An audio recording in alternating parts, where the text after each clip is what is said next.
आज और कल 2 दिन अमित शाह जी, गृह मंत्री जी बिहार में शायद दौरा में हैं। जरूर प्रधानमंत्री को पुनः लिखेंगे कि भाई उनसे मुलाकात नहीं हुई, आप मुलाकात कर दीजिए ताकि भारत रत्न की उपाधि बाबा दशरथ को मिले। मसी कागज छुओ नहीं, कलम गहो नहीं हाथ, कि जिस धर्म में मैं हूँ वहाँ जन्म लेना मेरे बस की बात नहीं थी।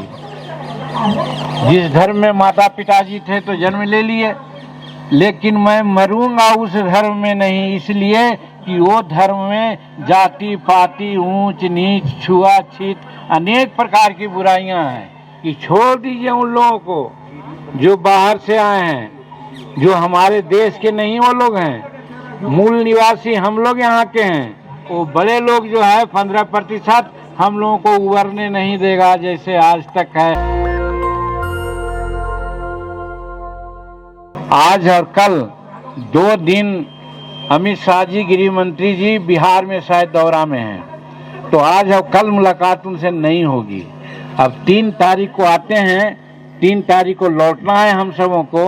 अगर 2 बजे के पहले मुलाकात हो जाती है तो अमित शाह साहब से भी मुलाकात हम लोगों की होगी इस संबंध में, और अगर नहीं हो पाई तो फिर दूसरे बार हम जरूर प्रधानमंत्री को पुनः लिखेंगे कि भाई उनसे मुलाकात नहीं हुई, आप मुलाकात कर दीजिए। और फिर ये 5-6 आदमी हैं, उनके साथ हम आवेंगे और प्रधानमंत्री जी से मिलाने का काम करेंगे ताकि भारत रत्न की उपाधि बाबा दशरथ को मिले। ये प्रयास हम इनके लिए करेंगे और कर रहे हैं। यही सूचना के रूप में देना चाहते हैं और कोई विशेष बात नहीं।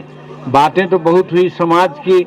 हम कहना चाह रहे हैं, रविंद्रनाथ टैगोर जी को कोई सर्टिफिकेट नहीं था और कबीरदास जी ने भी कहा था, मसी कागज छुओ नहीं, कलम गहो नहीं हाथ। और उतना बड़ा विद्वान और कवि हुए जो आज हम सब लोग समझते हैं। कहने का मेरा मतलब है कि जब समाज जागता है, सामाजिकता उसमें आती है और आपस में गोलबंद होते हैं तो निश्चित रूप में बातें आगे बढ़ती है। आज वो हमारा समाज नहीं है और ये बात सही है। राम रतन जी, प्रोफेसर जी ने एक बात कही, हम उनकी बात को हम मानते हैं, उनको बात को कहते हैं और हम सदा कहते हैं। यहाँ पर जितने भी लोग हैं हम कहना चाहते हैं, जय भीम की बात होती है, बाबा भीमराव अंबेडकर का जयंती और उनका पुण्यतिथि हम लोग मनाते हैं, लेकिन उनकी बात को न भारत सरकार मान रही है, या कोई सरकारें मान रही है, और न हम समाज के लोग मान रहे हैं। और 1 मिनट समय लगेगा इसको समझाने में। हम इसलिए समझाना चाहते हैं कि बाबा भीमराव अंबेडकर इतना बड़ा विद्वान थे, समकालीन उतना बड़ा विद्वान कोई नहीं था। और वो विद्वान होकर के उन्होंने 1956 में क्या कहा? उन्होंने 56 में कहा कि जिस धर्म में मैं हूँ वहाँ जन्म लेना मेरे बस की बात नहीं थी।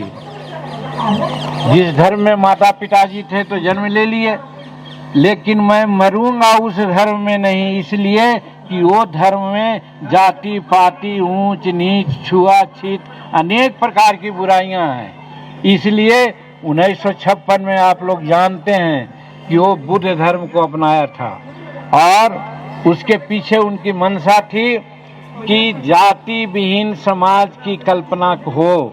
जब तक जाति विहीन समाज की कल्पना नहीं होगी तब तक समाज एक नहीं होगा या हिंदुस्तान की सॉवरेनिटी अक्षुण्ण नहीं रहेगी।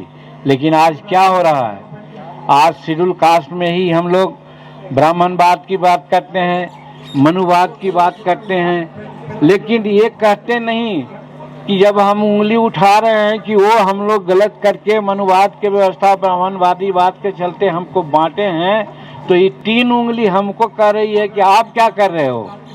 ये चीज हम लोग नहीं सोच रहे हैं और यही कारण है कि छोड़ दीजिए उन लोगों को जो बाहर से आए हैं, जो हमारे देश के नहीं वो लोग हैं। मूल निवासी हम लोग यहाँ के हैं। ये मित्र मत हमारे पत्रकार मीडिया के साथी लोग इस बात को जरूर उछालेंगे, क्योंकि ये बात जब हम बोलते हैं तो बिहार का मीडिया कहता है जीतन मांझी का बिगड़ा बोल, तो यही बिगड़ा बोल है कि कुछ लोग कोई बाहर से आकर के हम पर लोग राज कर रहे हैं और हम जो 85% हैं फोड़ दिया है मनुवादी व्यवस्था में। और यही कारण है कि डॉक्टर भीमराव अंबेडकर ने 1927 में मनु स्मृति को जलाने का काम किया था। तो अरे भाई, शेड्यूल कास्ट के लोग, ये दलित के लोग, ये पिछड़े वर्ग के लोग, इतना तो सीखो कि अंबेडकर साहब ने मनु स्मृति को क्यों जलाया, तो और जलाया तो फिर उसकी बात को क्यों नहीं मानते हो। कम से कम छोड़ो दूसरे को, तुम जो मूल निवासी यहाँ का हो, जात पात का बंधन तोड़ो और तोड़ करके अंतरजातीय विवाह शुरू करो और भारतीय बनो, मूल निवासी बनो यहाँ का, तब भारत का जो संविधान है और हमारा सॉवरेनिटी है वो अक्षुण्ण रहेगी, और नहीं तो नहीं रह पाएगी। तो ये हमारा काम है जो हम नहीं कर रहे हैं, और सरकार का काम है, सरकार नहीं कर रही है, जिसके चलते आज 75 साल हो गए आज़ादी के, 73 साल हो गए संविधान लागू होने के। बाबा ने क्या कहा था 1932 में, मीडिया वाले लोग इस चीज़ को पता नहीं कैसे लिखेंगे, ये लोग कोई गलती नहीं है, इनका ऊपर जो बैठे हुए रहते हैं वो ऊपर नीचे डंडा चलाते हैं। 1932 में यानी 32 में क्या उन्होंने कहा था, पूना पैक्ट आया था। पूना पैक्ट में आया था कि जैसे उस समय मुस्लिम लीग था और शेड्यूल कास्ट था, इन लोगों के लिए सेपरेट इलेक्टोरल बनाने की बात आई थी। लोग कहते हैं इनकी तो गजब हो जाएगा, हमारा राज नहीं चल पाएगा, सेपरेट इलेक्टोरल होगा तो शेड्यूल कास्ट, अति पिछड़ा वगैरह लोग अपने प्रतिनिधि खुद चुनेंगे, तो फिर हमारा राज कैसे चलेगा। इसलिए उन लोगों ने महात्मा गांधी को बहकाया, उस्काया और कहा कि सेपरेट इलेक्टोरल होने से जातीय विभेद हो जाएगी। और बाबा दिल के सरल आदमी वो बैठ गए अनशन पर, और बैठ गए तो जब 15-14 दिन हो गया तो नाम नहीं लेना चाहेंगे, आग लग जाएगी। कुछ लोगों ने बाबा महात्मा गांधी को समझाया कि अम्बेडकर को समझाइए, नहीं तो क्या हो सकता है। तो बाबा को कहा गया, ए अम्बेडकर, अगर बुढ़ऊ मर जाएंगे, 16 दिन हो गया उपवास का, तो समूचे हिंदुस्तान में आग लग जाएगी। इसलिए आप पूना पैक्ट पर दस्तखत कर दो। दस्तखत का मसौदा ये था कि अन्य बातों के अलावा ये सेपरेट इलेक्टोरल को हटा करके जाति जनगणना के आधार पर हमारा आरक्षण की व्यवस्था की गई।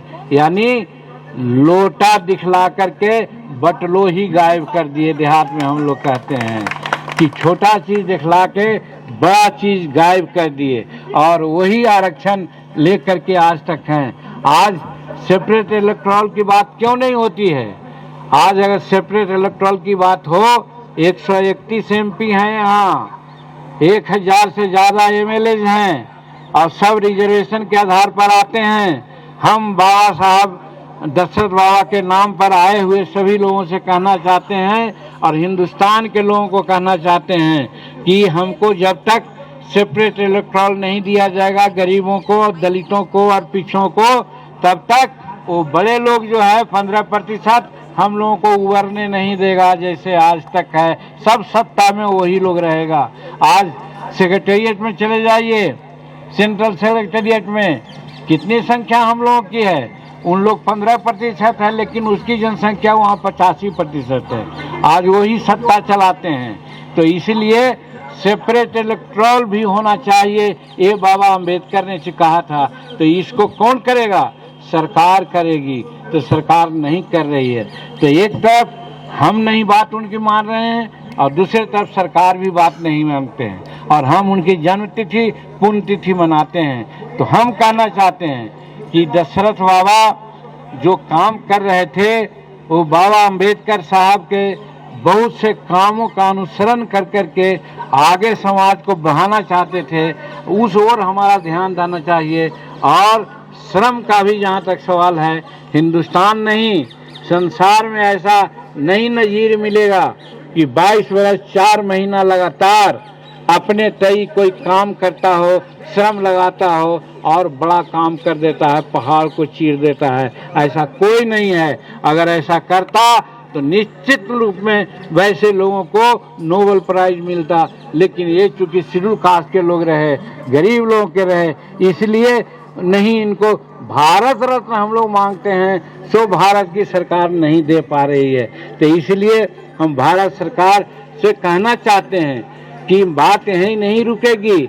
हमारे लोग गौतम जी ऐसे अनेकों तैयार हो गए हैं, समूचे बिहार नहीं समूचे भारत में लोग गोलबंद होंगे और दलित एकता, पिछड़ा एकता अगर एक हुआ तो दिल्ली की सल्तनत आपकी नहीं रहेगी। ये ठीक हमारे लोगों ने कहा था। इसलिए हम कहना चाहते हैं कि आप सावधान हो जाइए। हम छोटी चीज मांग रहे हैं, वो चीज दे दीजिए, नाम आप कमाइए।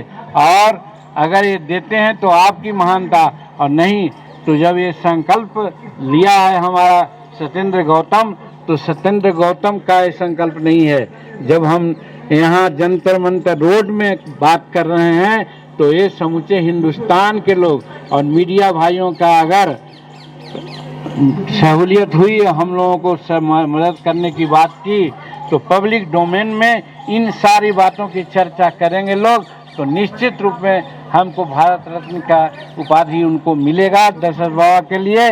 और नहीं तो फिर ये भी मांग हमारी एक नई हो गई है कि उनकी मांग भारत सरकार रिकमेंड करे कि नोबेल प्राइज के लिए भी उनका नाम जाए। ये भी आज कहना चाहते हैं।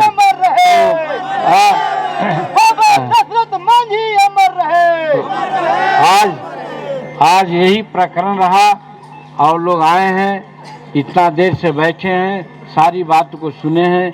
हम भी जो बात मन में संजोग करके रखे हुए हैं, हम लोगों को भी यही बात है। ठीक ही कहा कुछ लोगों ने, और हमारा संतोष ने भी कहा, अगर बिहार का मुख्यमंत्री या हिंदुस्तान का मुख्यमंत्री कोई दलित चेहरा होगा तो दलितों का, पिछड़ों का, अकलियतों का इस तरह का जो आज बना हुआ है दशा नहीं रहेगा, सुधर जाएगा। इसलिए दलित, अकलियत और पिछड़ा वर्ग को एक होना पड़ेगा, तब ही सुधार आएगा।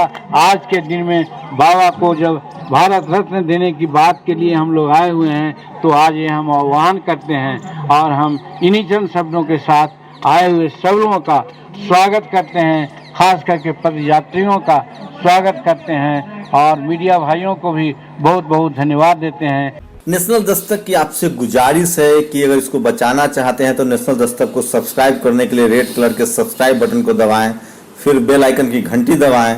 नेशनल दस्तक को बचाने के लिए बहुत जरूरी है कि हर खबर को शेयर करें, लाइक करें, कमेंट जरूर करें।